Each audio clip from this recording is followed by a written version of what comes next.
Welcome. Peace, everyone. And welcome again, another fine Sunday dawning to Chief Speaks. For all of you who are listening live right now via Blog Talk or YouTube or however, many of you are now tuning in via the Anu Nation Android app. So, of course, the shout out contingencies add on, it seems, every strong. So I definitely have to give some credit and energy to those coming in from the app as well. I am Chief Yuya, and in this month, what we've been dealing with is just the idea of 2017, the idea of this new Gregorian year, this new financial quarter, and the things that we could do to make the desired changes in our lives for this next coming season that we are all going through, known as 2017 or 2017. So I want to just give you all a very, very brief recap. Of course, the first show of the month, we just spoke about the numbers, just dealt with a little bit of the mathematics of 2017. And then last strong, which was the strong after that, we dealt with really a very, I could say a varied, synopsis of topics, but we primarily dealt with a bit of ideas of entitlement, but also we looked into the overall idea of the importance of knowing our level of investment, or our desired level of investment inside of our learning and cultural modalities, and of course what that investment yields depending on its input. So we spoke about the idea of the overlords, and the overlords being the proponents and more so the overseers and the governors of a cultural imperative and agenda that often works subversively underneath what we feel our own or our national or ethnic agenda proposes itself to be. So, we've been really just talking about, from those two segments, where we're standing, taking an honest look at where we stand and where we want to go, and some of the effects of being fully invested and some of the effects of not being fully invested and what that really means. And in this segment, moving forward with some of the same ideas, because again, we're speaking about how we're going to move in 2017. And one of the reasons that I'm bringing this kind of information up is because I think I mentioned it in last strong show, is that this is a year of much slimming down for Anu, coming to a new seat, a new throne, and even to many degrees, a new set of work that sits in front of me, as well as those who have invested and put their energy into this movement. I've been working steadily to really examine and analyze, and then remove, if need be, initiatives that have not really been as fruitful as initially projected. So I've really been doing a lot of, as we say, soul searching, and having some honest to goodness mirror therapy, and really just looking and saying, despite the honorability of some of the things that we're currently doing, what really makes sense, what doesn't make sense, what is being fed, what isn't being fed, so that way the energy that's being exerted is not wasted. Even when I think about, like I said, there's been many times that I've desired to share some of the work going on the continent, because, well, I can't say many times, I'm lying. Actually, I've never wanted to share the work that I do on the continent until a lot of students and listeners started inquiring, when I spoke to them during sessions and stuff like that. And I realized that it's a point of pride for people to be involved in a movement that's actually doing something. Well, I guess that's the end of that sentence. To be involved in a movement that's actually doing something. And, I wanted to share some of that. And like I had mentioned previously, that Ifa advised against it consistently. And, the reasoning for some of that has become even more clear to me over the past few months with just some of the things that have been happening within Anu and some of the things that have been happening across the waters. I see this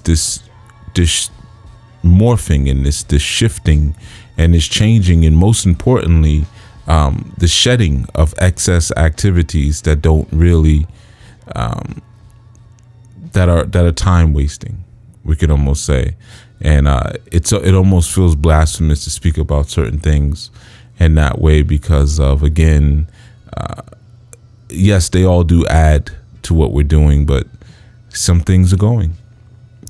Some things are going. Some people I have removed and am continuing to remove because primarily what we're going to speak about today. But I really wanted to touch upon the ideas of value in this segment. The ideas of value and more importantly, enhancing the world with value. And its necessity really comes about as a result of me reflecting again, or I should say almost inflecting on the missions and ideas of this year coming and some of the things that are desired to do and are wanted and held as being important and crucial to this work. And some things that I have ceased to do in terms of offering public offerings and things like that have been a result of a lack of reciprocity. So it really caused me to even to some degree to pause and look at my own work. And when I say my own work, I'm speaking of the 14 keys, and to really reflect and think on this concept of reciprocity a bit more. So with that, I'm going to share some texts from the 14 keys work in order to maybe help to embellish a bit on what it is that we're speaking about on this day. And again, as I always warn, I actually don't really own any, at least physically, I'm reading from my physical copy. I don't own any of the final drafts of my physical work. So sometimes a word may be different here or there than your actual copy. Usually not too much different, but it might be a word or two. But in any event, on page 27 of the 14 keys, we have the principle of reciprocity. And here I say, love is the embryonic drawer of reciprocal exchange. In fact, love and reciprocity are practically synonymous. When there is a reciprocal exchange, one force must be the giver while the other is the receiver, and vice versa. Love is the article that connects forces of mutual polarities together. In order for reciprocity to quote unquote work, there must be a desire to affix entities that are seemingly on the diametric polarity spectrum. This formulates an interlocking.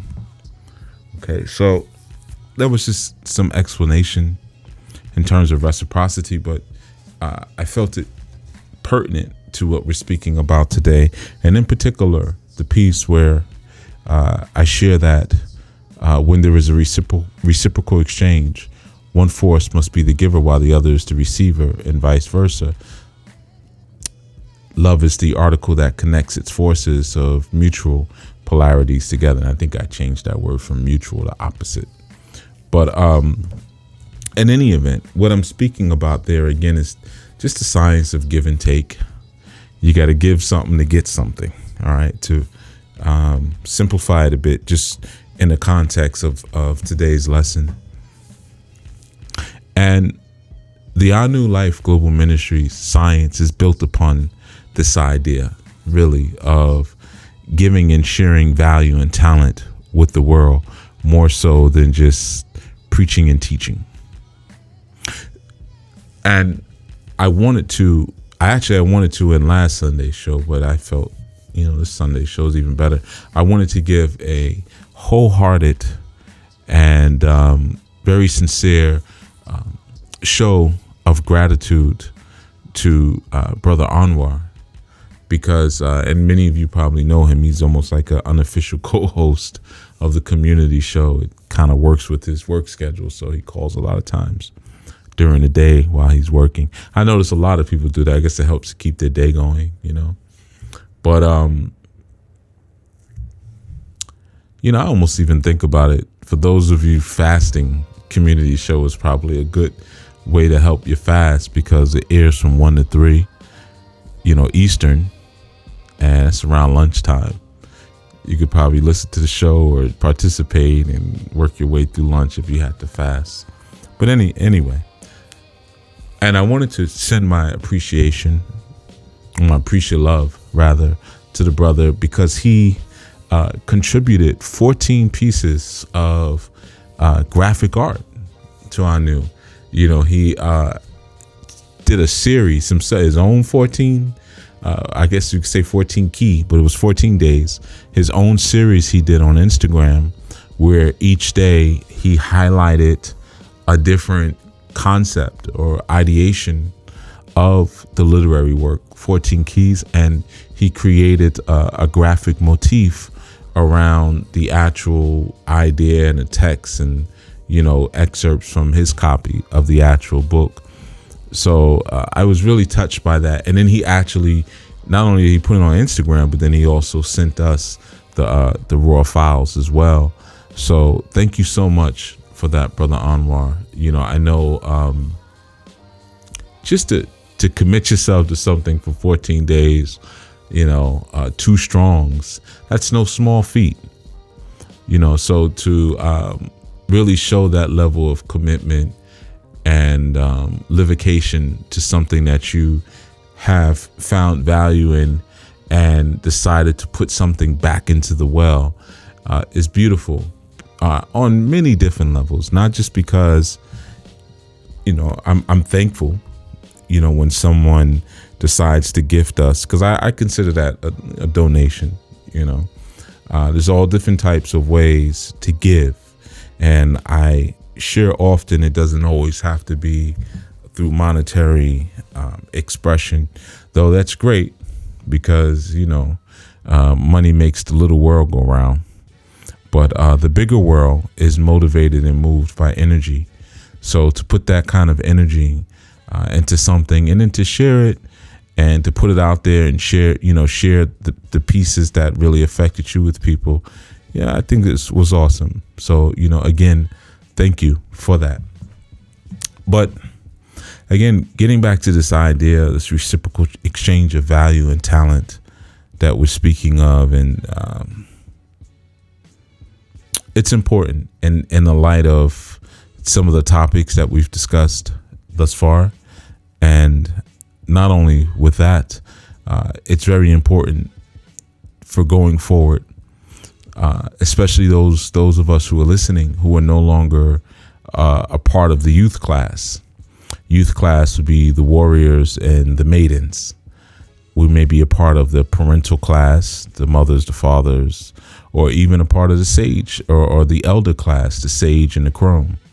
I shared some information on that as well, in terms of those very just crude designations of the phases. I mean, obviously it can get more detailed and fine, but just a coarse cursory look at what the phases of life may be. There's 3 phases. But in any event, so because of the work that I do, most of the time when I'm speaking to clients, they're usually speaking to me because they have a need in their life. So they're coming from a place of need. Not to say that I don't speak to people who just want to check up, or, sometimes people will schedule sessions with me just because they want to bless the ministry, and they'll say, well, I figured this is my way of giving an offering and getting we could talk and we could do a consultation, but my motivation was not so much the consultation, but more so the giving. It's all good, whether you're coming because you need something repaired or because you just want to share or whatever. But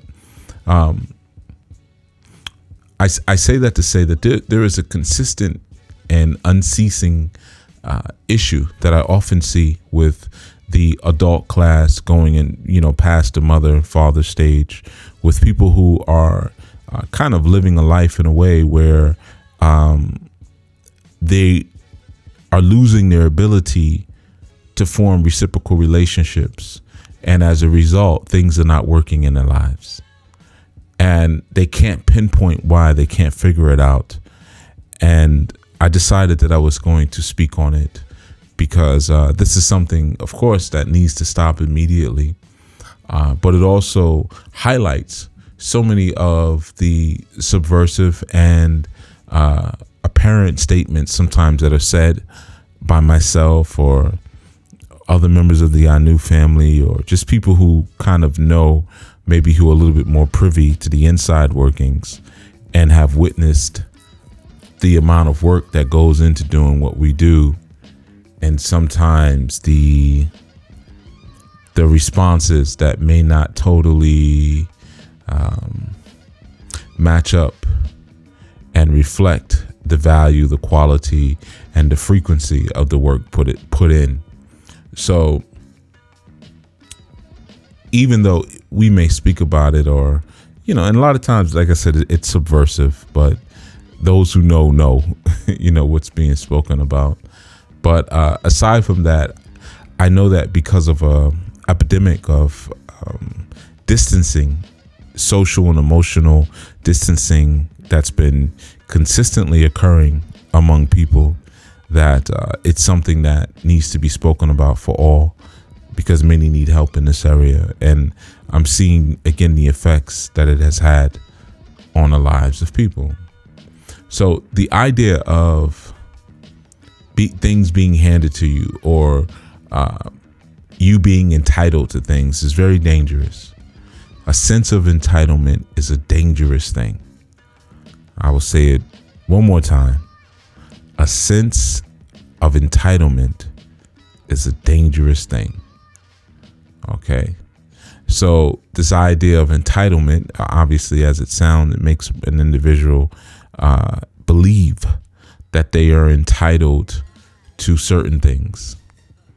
And usually the implication there is that they are entitled to things that they have not earned or merited, but primarily because of their perception on how the world and the universe is supposed to respond to them.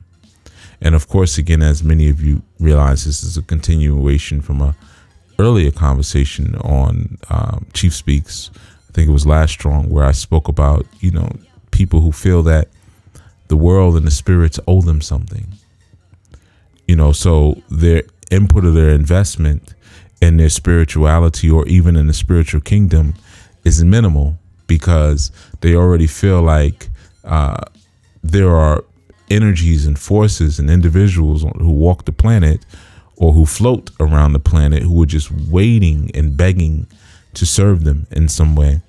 And as we age, as we grow older, this epidemic and this sense of entitlement, false sense of entitlement, actually becomes one of our greatest dangers.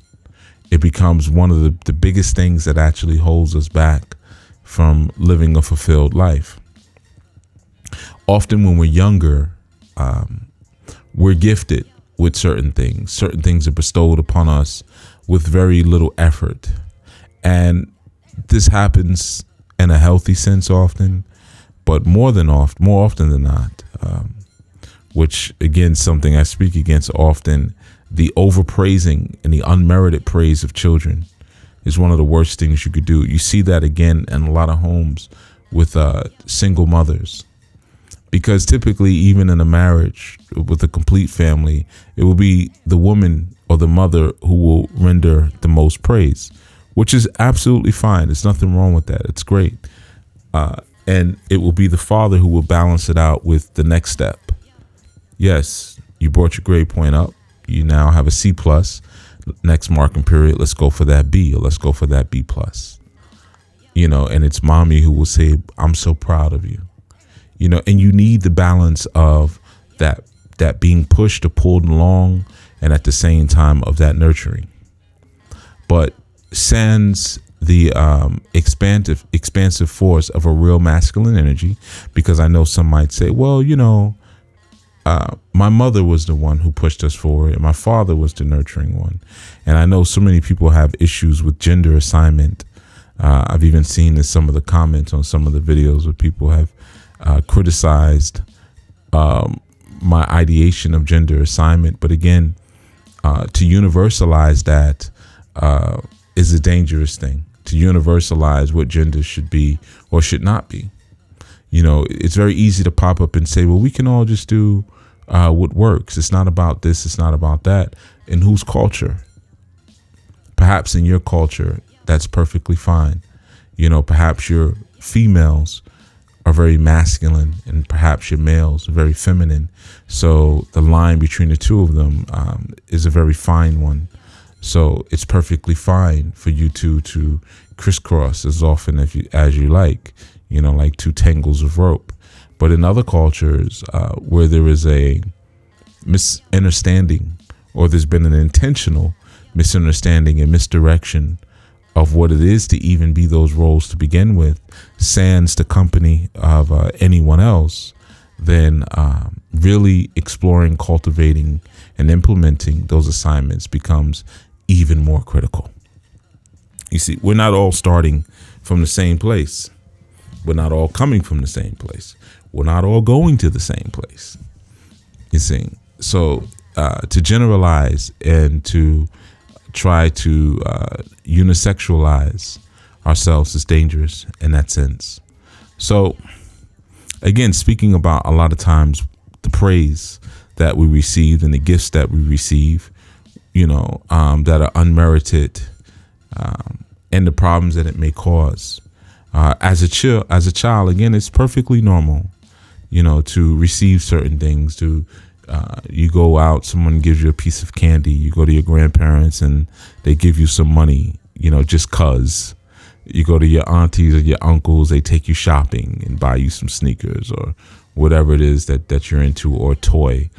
And sometimes even among siblings, you'll have one that gets a little bit more than the other. Maybe one sibling is just everyone's favorite, or maybe they look different. Maybe they're in the eyes of the beholders, they're more attractive than their siblings. So, they get something. So, again, there's so many different reasons as to why many of us develop relationships as we're growing up with people where it's very one-sided, in the sense that we're constantly receiving, but really don't have to give anything. And again, without proper rites of passage, without a proper maturation into the understandings of love, the understandings of civility, the understandings of social etiquette, then there's two things that begin to happen. One, we don't really see the necessity of looking into ourselves to discover our purpose and talents, because we never really had to use them for anything, because so many things were handed to us. And two, we move with this really distorted and warped sense of entitlement. Okay, so now what happens is, as we get older, individuals feel less of a need to provide for us, because they're busy doing what they need to do for themselves. And often we may get into relationships with this same understanding of, I'm supposed to be provided for, And moving forward with that kind of understanding, what happens is someone may provide that in the beginning because, again, they start to take on the nature of that relationship. They start to sign that contract that I just do for you. You listen to some of the music that has been out forever, especially top 40 pop R&B music. Often it's about all these different things that you'll do for another individual, but it never speaks to their merit other than maybe they have a nice smile, or they're sexy, they have a nice walk, or you just drive me crazy. So I'll buy you diamonds and homes and expensive cars and take you on trips because you drive me crazy. You're just so sexy. So coming up with that type of twisted ideation, and then moving now into more contemporary times where we have a over abundance of social media outlets. And what those social media outlets do is they allow you to present yourself to the world and make your entire statement solely about yourself, without thought of any type of reply. You can block replies, you can delete, or just, you can put a thought or an idea out there, and you can even create pages and channels and accounts where it's all about you. You put out something, people praise it, and that's it. You can take a picture of your eyeball. You can go to the nail salon and get a pedicure and take a picture of your toe. You can go to the gym and take a picture of your back. Anything, and people will praise it. And none of these things actually really mean anything. They're not even important. They're just normal and simple aspects of everyday living. But we begin to see ourselves as much grander than we truly are. And we expect the world to bow to that idea and that concept of our grandeur. Okay? So this becomes very dangerous as a spiritualist, because we also tend to deal with our spiritual guardians in the same exact way. Or when we're in a situation or in a bind, we expect to call a priest or to email a priest, tell them what's going on. The IRS is coming after me. My child is in jail. This happened. This one is sick. And they're supposed to run top speed to your aid and begin to do so many things for you just because. Or because you told them that it's an emergency. Because an emergency on your part is just supposed to demand an emergency or an emergent response on their part. And the world doesn't work that way, you see. So one of the sicknesses that we often pass on to our children as they age and they grow is we teach them that they don't really have to work for anything in life. Just with that small activity and piece of thwarted culture that we've invested into in our own homes, when we're constantly giving and at the beck and call of our children, and they don't even merit it. They haven't earned it. I think I shared something in another show once where I spoke about even in my home, it's always been with my children, I never fed them when they woke up. I was never into that. You get food after you do your dawning work. And in doing that, I would always aim to implant, you by the sweat of your brow, you eat. I was so proud. I remember once one of my youth said, he was talking, I overheard him talking to one of his siblings, and, this is a sibling who never does things when they're supposed to be done. And he asked, him, he said, well, why are you working so fast? And he was like, I'm hungry. And he said, if I don't work, I don't eat. And very small thing.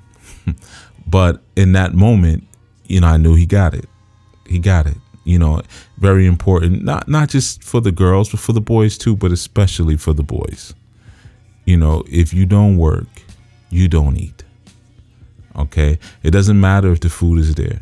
It doesn't matter if the cupboards are full. It doesn't matter if the refrigerator is full. It doesn't matter if you see the fruit sitting out and you hear the Vitamix going and the juice is being made. It doesn't matter. It's not for you if you've not invested, into the at least the upkeep of the actual shelter that houses all of that food, at the very least.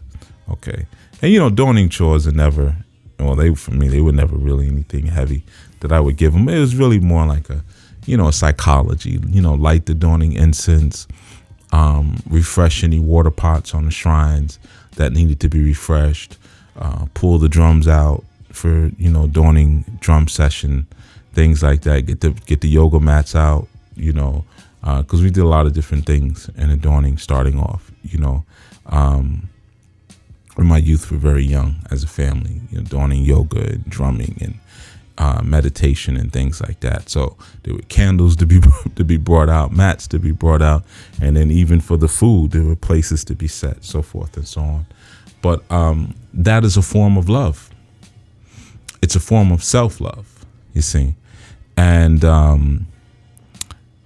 without that mechanism within our psyche, none of this other stuff works. And a lot of times we don't understand because we get so frustrated because we see people who are quote unquote less spiritually involved than we are, who are doing so much better than us in so many different areas, and we can't figure out why. And part of the reason is because you're looking at other people and you're thinking you should have what they have without even giving a thought to what they did to get what they have. What kind of investment? How many long nights? I have a friend. I was speaking to one of my elders the other day, and he was speaking about a friend who I grew up with. He's a very well-known musician today. And he and I, we grew up playing together. And, he was saying, that my elder was saying, I always pictured you guys just forming like this mega band and just kind of taking over, because we were very young and we were very good. We were like young prodigies, and so that was part of what kept the relationship. He's a couple years older than me. So I think he's got me by like maybe 3 years.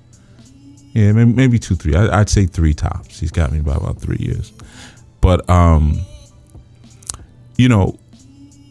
of the things I remember, one time we were getting ready to do a gig, and there was another older musician who was with us, and we were getting a couple people together to do the actual show. And the older musician asked, he said, you always have you with you. That's me, you. Everybody calls me you. You always got you with you. He was like, that's like your right hand. And he said, well, because I had a whole crew of not a whole crew, but it was 4 of us actually, of young people we could actually play for real, like adults. Very interesting phenomenon that the ancestors orchestrated, that we would all end up in the same place around the same time. But what he said was, he was like, yeah, they're good, but you was the only one who actually practices. So he was always impressed. We had this ritual that we used to do on Friday nights where we would like play, like he'd be on his phone, speakerphone, and I'd be on mine. I don't even know if we had speakerphone. It might just been regular phone, but we would just be playing. Like he let me hear something new he was working on, and then I would play something that I was working on, and that was like our ritual. And I mean, we did that for years. I remember he had gotten a sponsorship from Yamaha. He's a horn player, and they had given him this electronic horn. And when he opened up the box, I was on the phone listening to him open up the box.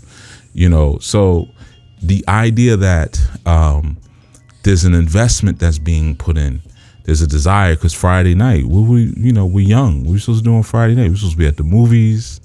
We're supposed to be at a bowling alley somewhere, or a skate rink, or just on the Ave, or just cruising and picking up different girls or hanging, whatever. But on Friday, we're going over Charlie Parker solos, and listening to Coltrane and Carlos Santana and different rhythm sections and Tower of Power and all, and just really studying and honing our craft. So that created a whole different culture and world just for us, you see, and for all who came in that vein, who were also Friday night practicing. And it opened up a new world for us that it didn't open for others who even probably were more talented than we were, probably had more skills than we actually had, but because of the work that we put in and our desire to share what we were working on is what increased our power. See, the key is, it's not just having the ability. The key is sharing the ability. That's the secret. You have to share it. And as you share your ability and as you share your talent, you not only develop a greater gift for utilizing it, but it's the consistency of sharing and delivering those values to people that then reverberates out into the universe, and then the universe gives back to you, because that within itself is an act of love when it truly is your talent that you're sharing. Now, here's where the challenge comes in for so many, is that they don't actually know what their talent is. Another huge tragedy. One of the reasons they don't know what their challenge is because they've been given too much, unmerited. So they didn't have to learn and develop themselves, to develop and learn what their talents are and what their abilities are and what their gifts are, to even know what to share. So a lot of times you'll be around someone like that and you'll say something like, you never do anything for anybody. And they'll say like, well, what do you want me to do? I don't know. I never thought about it. You want me to do something for you? People who never even thought about it don't even know what their talent is. And they never even thought about it because they never even considered that perhaps a real relationship revolves around reciprocity, not servitude. You see, and I know this is common. I know a lot of people listening right now nodding their heads like, oh my goodness, this show is for me. I know you are. I know my people. I know my listeners. But what it is that it's a huge phenomenon. In this moment, I guess in this sense, I can present a generalization now, but it's not an unfounded generalization. It's an astute one. Based again on the culture that is shared and given with us. A lot of times we don't really know what our future prospects are as youth because no one is really taking the time to teach us or to educate us. Educate is what? Educar, meaning to draw out or to draw forth what's inside of us. And then we'll know what to share with the world. You see? So that notion, that practical notion is very simple, of adding benefit to the world or adding value to the world as a result of finding and learning the value and the benefit and the talent that exists inside of you, unfortunately has been missed on so many. And it's an act of love. That's why I shared that piece out of the 14 keys. And I'm going to share another piece and I'm going to go into more. Right after that particular paragraph, I write, reciprocity animates and sustains the hardiness of an individual. Without give and take, there is no human life. We conserve our life by inhalation and exhalation.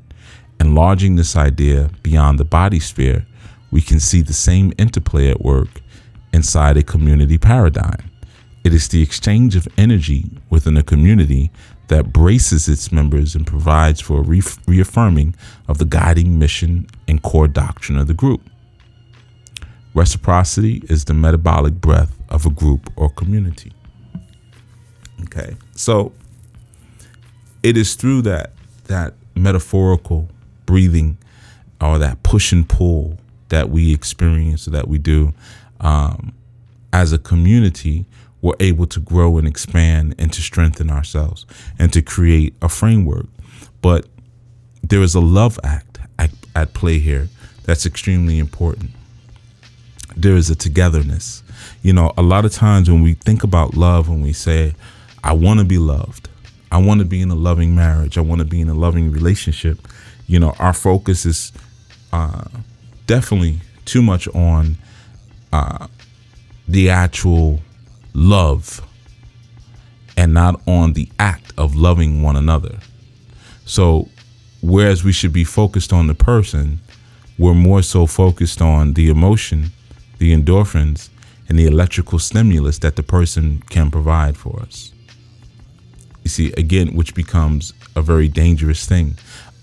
Sharing love between individuals is like it's really, if you understand the comedic science of Shu, Nut, and Geb, that's really, it teaches you about love. Maybe I'll break down that story one day, but it's the movement between them, which is Shu, that warm air, and Tefnut being more the moist air, but it's that movement of air, like Eshu, meaning to launch, to move forward, like Shu also means to move and to launch. It's the actual action between the sky and the earth, between Nut and Geb. Shu represents that action. The action is the basis and the core animation of love. It's not the feeling. It's not the concept. Now, the thought of love does have a value. Don't get me wrong. When love is being given, it becomes an act. Okay? But when love is being received, it becomes a thought. So there is an interplay between thought and action when you're sharing in that sense. So I'll repeat again, when love is being given, it's an action. When love is being received, it's a thought. And being able to accept love requires that we take into thought that we are actually being loved, which is a challenge because so many of us, again, if we have not loved ourselves, researched ourselves, studied ourselves, connected to ourselves, then the process or the action of someone loving us, it flies right over our heads. So therefore, if it flies over our heads, then we're not truly being loved. Because in order to be loved, you have to conceptualize it as a thought. Now, the person sending out that love action and giving love, it's fine for them because it's good for their karma. They're properly feeding the metabolic karmic cycle as they're supposed to.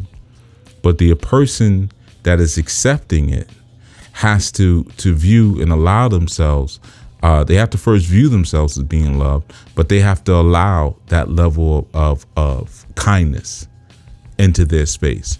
And they allow that by the conception, by thinking and knowing, okay, this is love. And then what happens next? Then they reciprocate the action, and then the other person takes the other polarity. They take now the thought. So now the other person isn't acting, the other person is thinking that, okay, I'm now going to allow this thought that I'm being loved. You see, but again, it becomes, and again, this is reciprocity, obviously, because in order for there to be a reciprocal exchange, there has to be a knowing first of where each person stands, where each person lies. I'll share a little bit more from the book, and I think it will explain this in a different way. But I say in the same section on reciprocity, through our give and take, we establish our own refining system. As we dispense energy, thoughts, feelings, and resources among each other, we tend to filter out the elements that do not work for where we are aiming. This is why it is important to reflect it is important to reflect on the highest and lowest ideas that we share among one another. This allows us to see that we are cashing into our environments and ourselves. Okay, so I got a lot of X's and cross outs in this copy. That's why it's a little difficult to read. But in any event, what I'm speaking about then again, there again, is that action. Okay, the exchange between the two of us. But if I have I had a good brother of mine. His grandmother transitioned. He loved her dearly. He loved her so much. He actually got a big tattoo of her on his arm when we were younger. But I remember what she used to say. She used to always kind of warn me and say, you gotta understand that certain people are rakers. And, like we would look at it as like a taker. But a raker, she said, they just take their rake and they rake everything close to them. Now, if you want to look at it from the zodiacal perspective, that would be like the science of the crab. Takes everything with its claw and scrapes it or rakes it into its space, into its shell. It doesn't come out of its shell. So it's that raker, or again that taker's mentality. And a person who's constantly raking everything that they have towards themselves and taking everything that they can have toward. Obviously, it's inherently selfish, but what it shows and it provides evidence of, this is a person who lacks self-awareness. You see, so it's very easy a lot of times. Sometimes when you all hear me speaking again, and I'm on the line or I'm doing a reading for you and you're saying certain things, sometimes you don't realize there's just certain little small things that reveal why you're impotent spiritually. Your mentality is already revealed in certain things. So many times I've spoken to people and they speak about everything that they want in a relationship. I want somebody this, I want somebody that, I want somebody that. And then I'll ask this question, or I'll say, usually I'll make the statement. I'll say, I notice you haven't said what you're going to do for anyone else. And that's when the phone line gets quiet. And it's been good because I can see the evolution and development in people, because years ago, me saying something like that, I would have only gotten a response, well, no, I didn't get to that part. I was going to get to that. Yeah, I mean, I want to love someone. Now people are, through what has been proven and shown and their growth, I find that when I say that to people now, they'll pause. They'll think about it. Yeah, I guess I kind of didn't.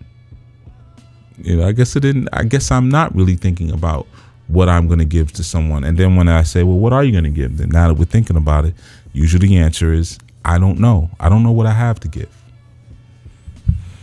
See, now you got a complete lack of self-awareness because you've been living so long as a raker. You've been raking it all in towards you and not giving anything out towards anyone else.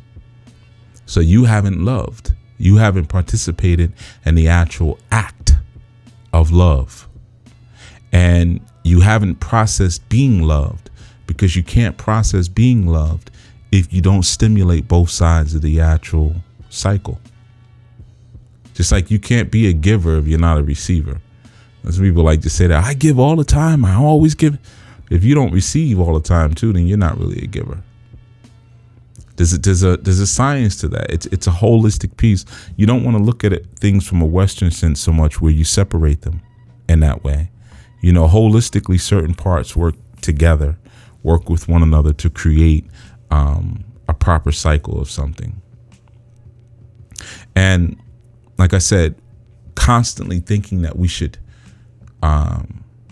receive from the universe without providing anything in return. It's one of the reasons why people have such issues with African spirituality. Oh, you doing this? You got to do this. You got to do that. You got to do that. Because you were taught spirituality where it's all based on grace. The more you accept what's been done for you, the higher up you go. This one died for me. This one killed for me. This one did this for me. This one did that for me. Why? I don't know. I guess just because for God so loved the world, he gave his only begotten son, that whomsoever shall believe shall not perish but have everlasting life, I guess.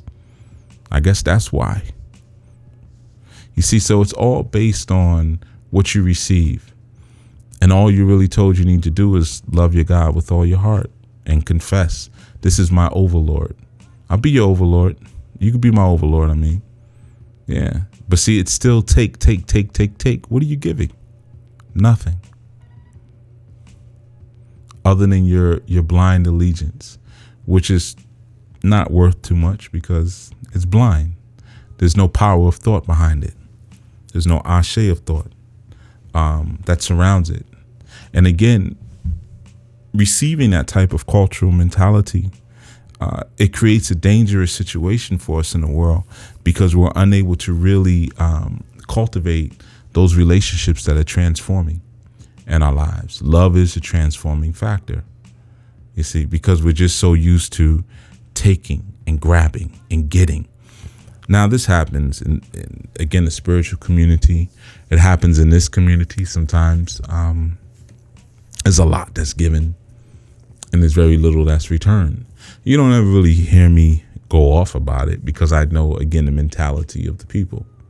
So I know what before I started all of this, I knew what I was working with. I knew what I, was going to be combating. And it wasn't just the ideation of racism.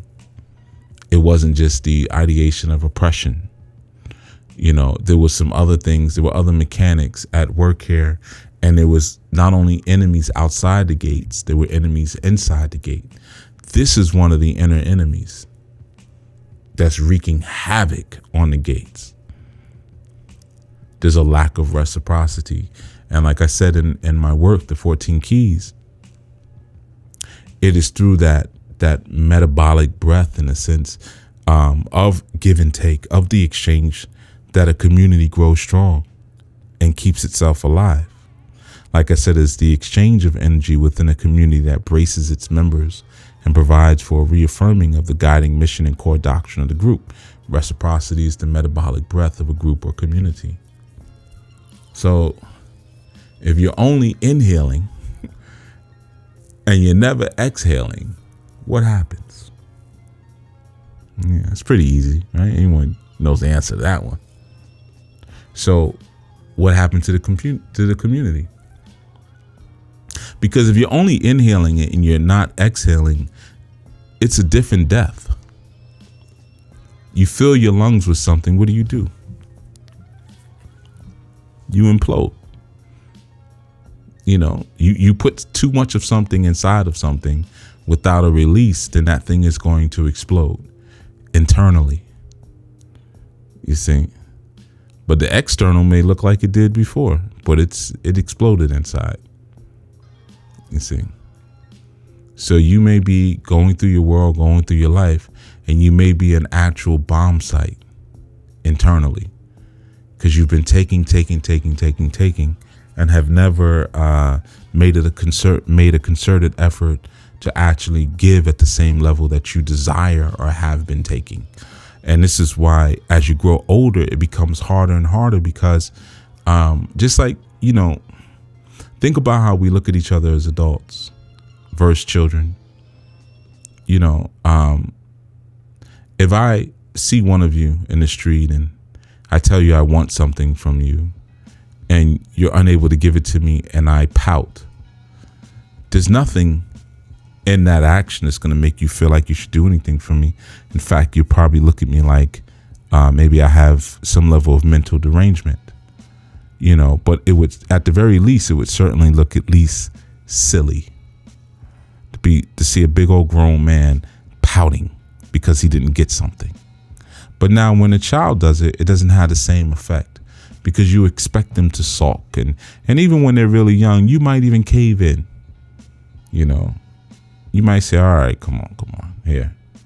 Because of how you feel about your children and the life in the world that you want them to cultivate in their minds before they go out into the realities of the world.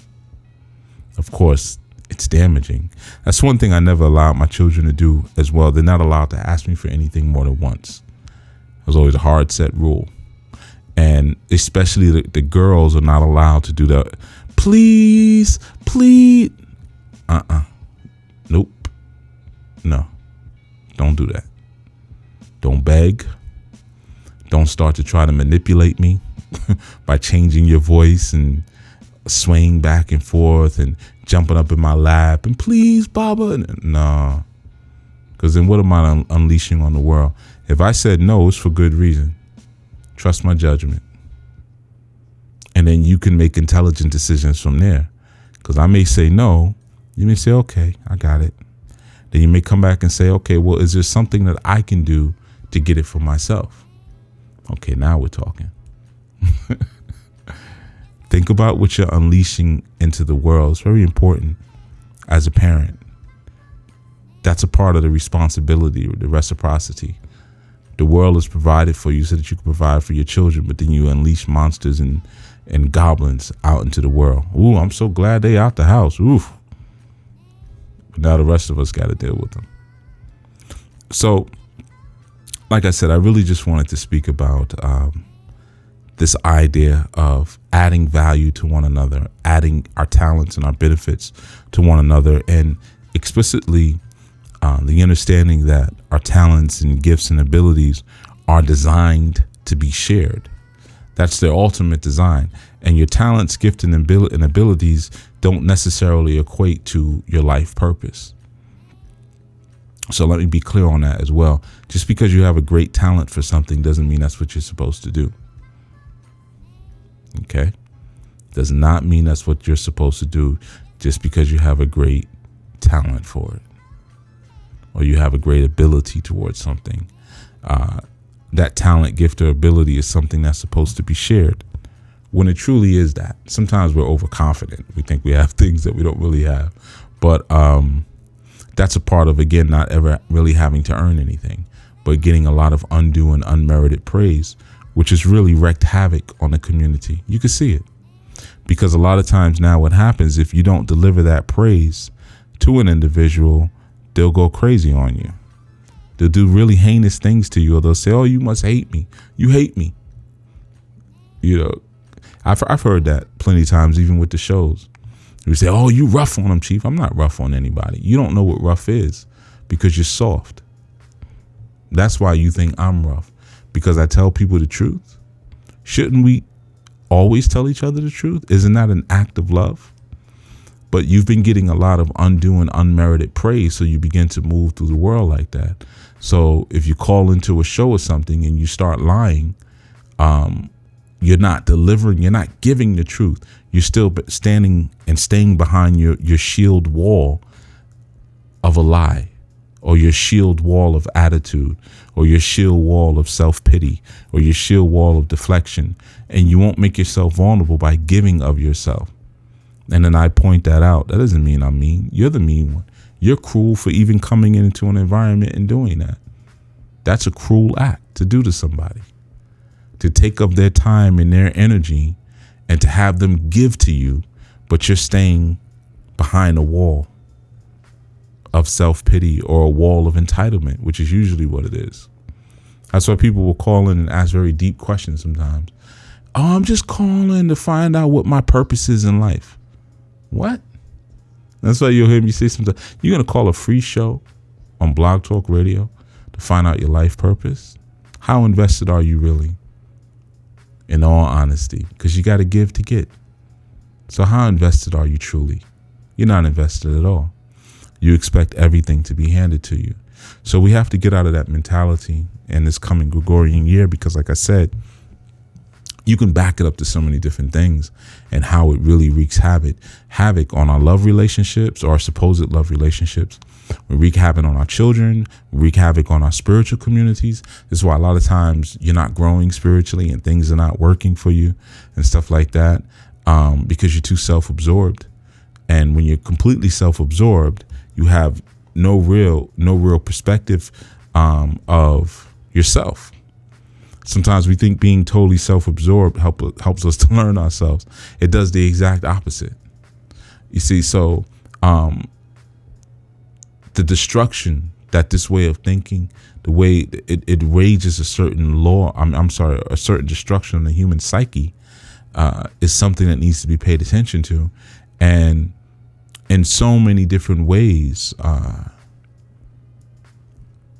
it applies. That's why I called it a epidemic. You know, and like I said, a lot of it is the fault of the marketplace of social media and things like that, where again, it's all about me, and this is my idea, this is my thought, and I have a voice, and I should be allowed to have a voice. Says who? Not everyone should be entitled to speak. That's my idea. That was your ancestors' idea.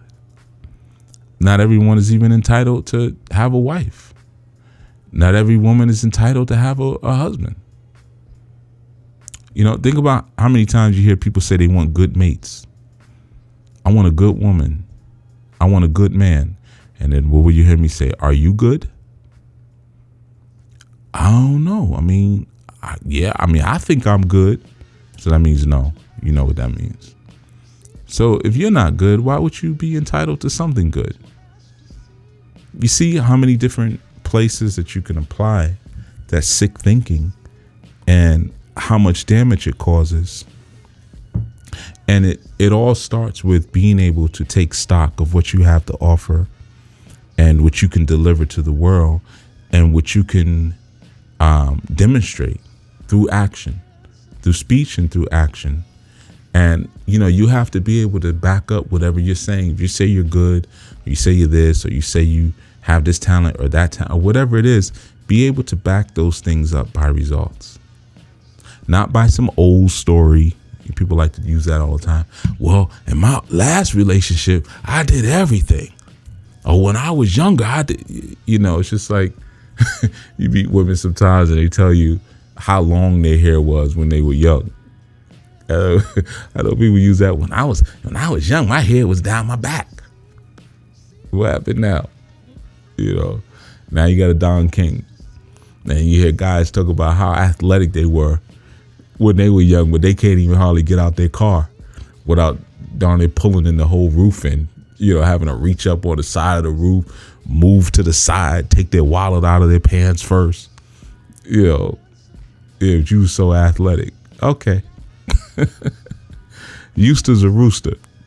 It's about what you're demonstrating today and what you're demonstrating now, and being able to tenderize your emotions towards philanthropic and altruistic works. You got to become tender almost in that sense. So it's almost knee-jerk to give. It's almost knee-jerk, just like you want to be able to receive. In the same fashion, you want the universe and people to be very open and loving and giving with you. You have to be the same way. All right. So that has been our Chief Speaks. And I want to thank you all again, of course, as always, for tuning in to this session. And, the women's call is tomorrow at 8:00. Just going to warn you. Not warn you. Yeah, maybe it is a warning, but remind you all that the women's call is tomorrow at 8. And, I started that women's call for a reason.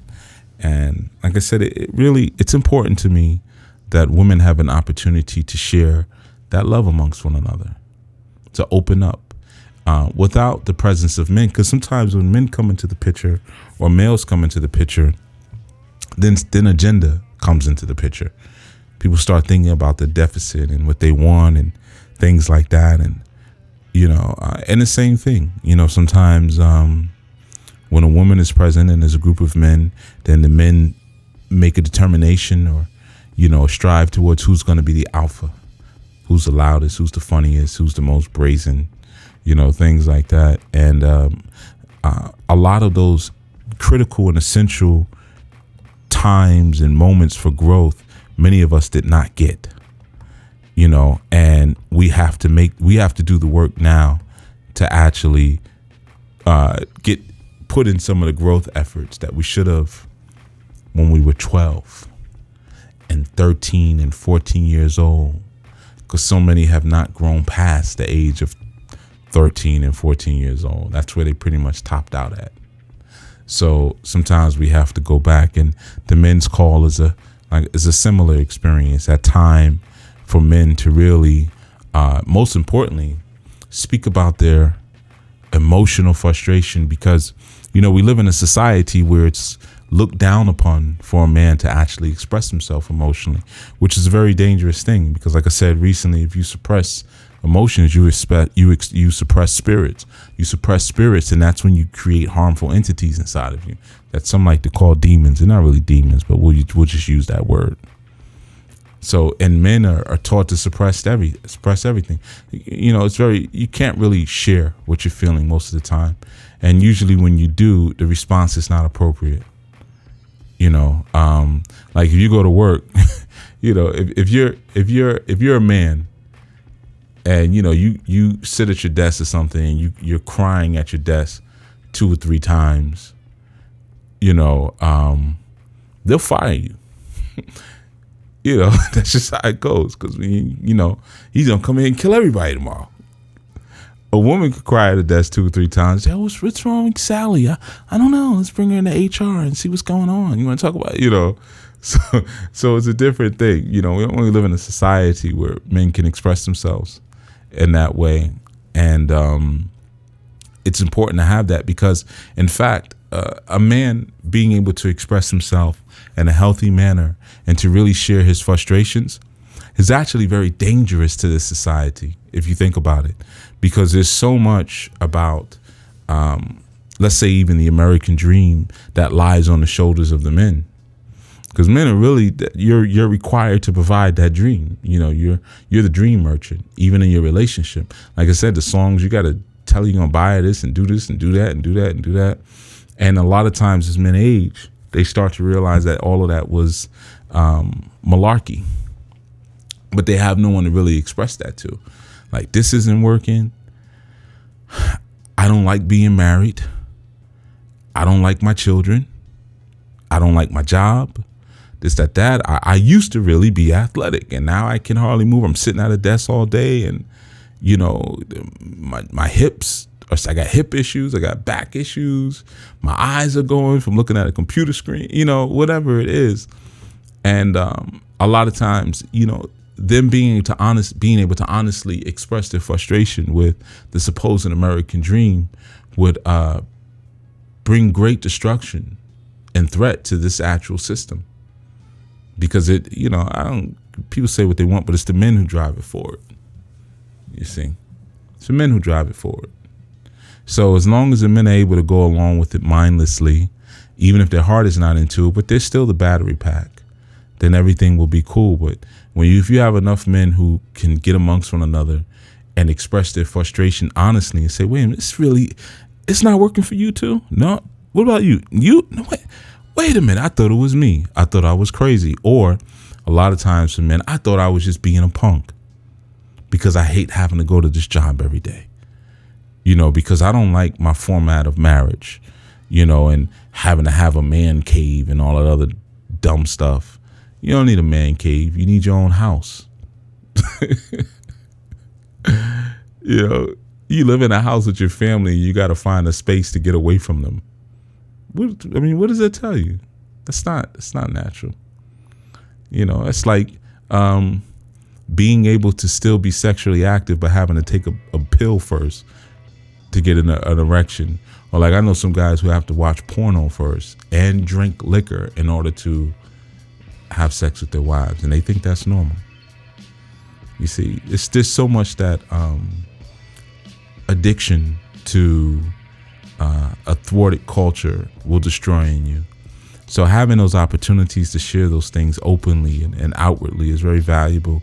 And the same thing for the women, because women go crazy when they're not given that opportunity to express emotions, because the emotions of movement, and they got to get that stuff out. They got to move. They got a lot of water in them.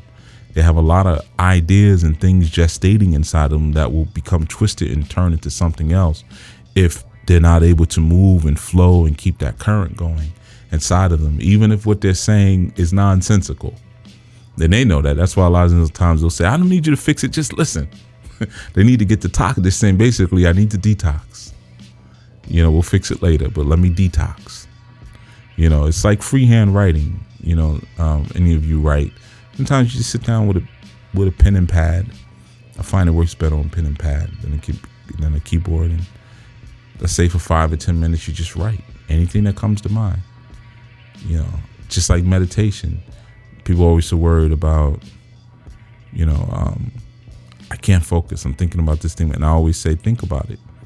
Whatever wants to come up, just let it come up, because eventually it'll stop. Let it quiet itself. But you gotta detox your thoughts sometimes. You gotta detox detox your brain. Get that stuff out. All right. So again, I encourage you all to be a part of this ministry, and notice that in the ministry form, I have in there, what do you desire to contribute? That's no accident. The New Life Global Ministries is about reciprocity. It's not about people sitting back and saying, wow, Chief is smart. Wow, and our new family is beautiful. He's got all these women doing all these different things, man, and they so well spoken, and they do their own shows and their own workshops, and they do all this stuff behind the scenes. I don't care anything about that. You know, I don't even show myself on camera, right? You know, so obviously I'm not trying to be a figure or a star or anything like that. I will eventually. Yeah, I just don't feel like it right now. But it's not about that. It's about creating a proper metabolic process. Inhaling, exhaling, giving, receiving. You see? Reciprocity, loving one another, and building and transforming ourselves through that love. But in order to do that, you know, it can't just become entertainment, because when your entertainment becomes, or when your education becomes entertainment, it then becomes destructive. You don't believe me? Look at the quote unquote conscious community right now. Look at it. It was educational at one point. Then it became about entertainment. It was like WWE. And now look what's happening. It's actually becoming destructive, because people who are not even a part of the conscious community are making fun of them.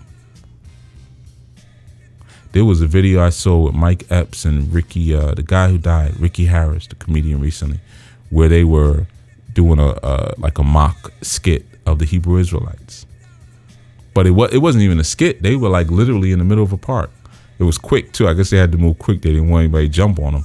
They would have got found out. But because of, some of the Hebrew brothers took exception to that, and when Ricky Harris died, they were like, good for him.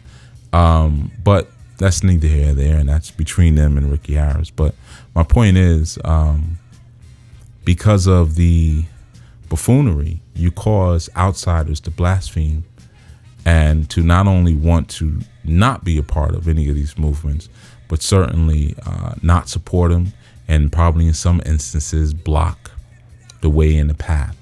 So you create enemies when you need not, because your education has become entertainment.